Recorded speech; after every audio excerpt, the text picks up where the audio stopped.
valuable tools I find in helping to better empathize, better understand a situation from a different perspective is to try and use parallels.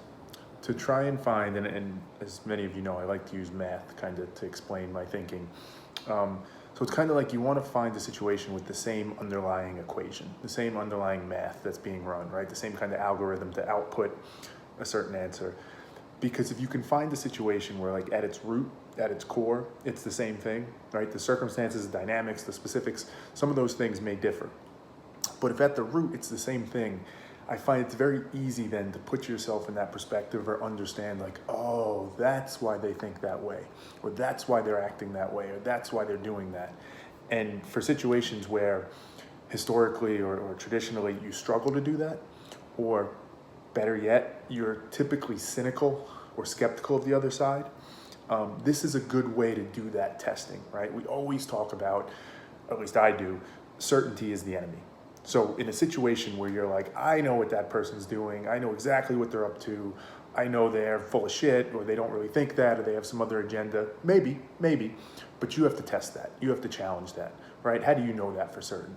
So trying to understand and really get perspective on how they might be thinking and using parallels to do that is really powerful. So let me give a quick example of what I mean. I know plenty of people, right? In some cases you would say good people, but plenty of people that struggle with some of the current social issues today around police and racial issues. And a lot of times this is rooted in people feeling like they want to believe the police are good, right? And I'm not going to get into the specifics of whether police are or are not good, but I think most reasonable people would accept that there's some bad police officers, there's some bad cops, as there are bad in every field, and there's some good ones. Now, it starts to get a little bit trickier when you start to talk about some of the systemic issues and what might really be at the root of it, and kind of unconscious biases and all of that. So it gets complicated, as you might imagine. But to kind of put it out there bluntly, there's some people that might say, right, if a black person, a black man, maybe more particularly, said he was nervous to drive through certain neighborhoods because they were white neighborhoods and he was worried that he's going to get pulled over all the time. And when he gets pulled over, then he's really nervous, right? Then he's afraid for his life, right? It can be very hard for a white person, or any other people that haven't been through that, but particularly a white person, to understand that, to appreciate what that actually feels like, to empathize with what that actually feels like. And again, I know people like this, and I'm sure I've done something similar in different ways. But there's people that look at that, right? When that black man says how scared he is to drive through that neighborhood and how nervous he is when he gets pulled over by a police officer, who say, come on, man, like, the percentages are so low. The odds are so low, like, sure, there are bad cops out there, yeah, but you're acting as if every cop is out there looking to just murder, black men or whatever it might be. So you're overreacting, right? Acting like it's such a big deal just to get pulled over. It's just hard for me to understand that.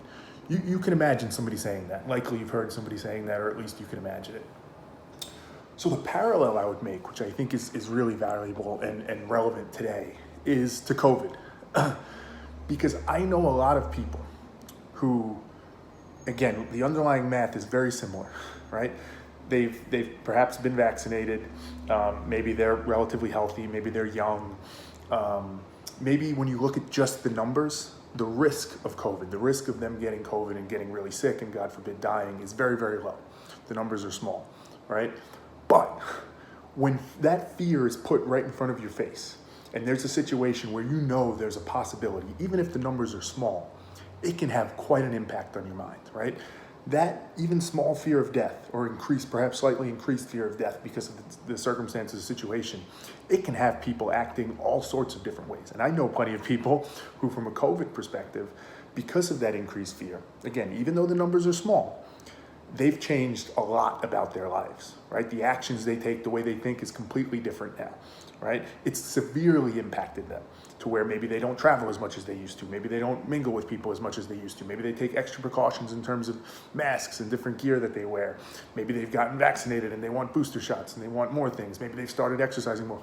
All sorts of things that are done because even though the math might tell you the risk isn't huge, you still want to make sure, because that's a tough thing for your mind to process. Like, this is a situation that's scary. It's just a scary situation and I'm going to react. We'll take that parallel back, right? It's the same underlying math. You have a situation where perhaps the numbers, if you just looked at it from like a cold numbers perspective, maybe the numbers aren't out of control, maybe. But you know that situation, the dynamics of that situation increases some degree, right? And certainly brings to the forefront this fear that something bad could happen.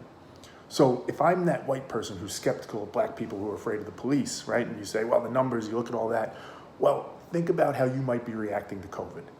And when you think of it that way, it's very easy to empathize and say, oh, so if I was in a situation where I was genuinely afraid or thought something might happen, I might feel really scared. I might take certain actions to try and prevent that, right? I might make it more public. I might want to record that interaction. I might speak out about it a lot and let people know how concerned I am, just like people are taking actions with COVID to try and protect themselves.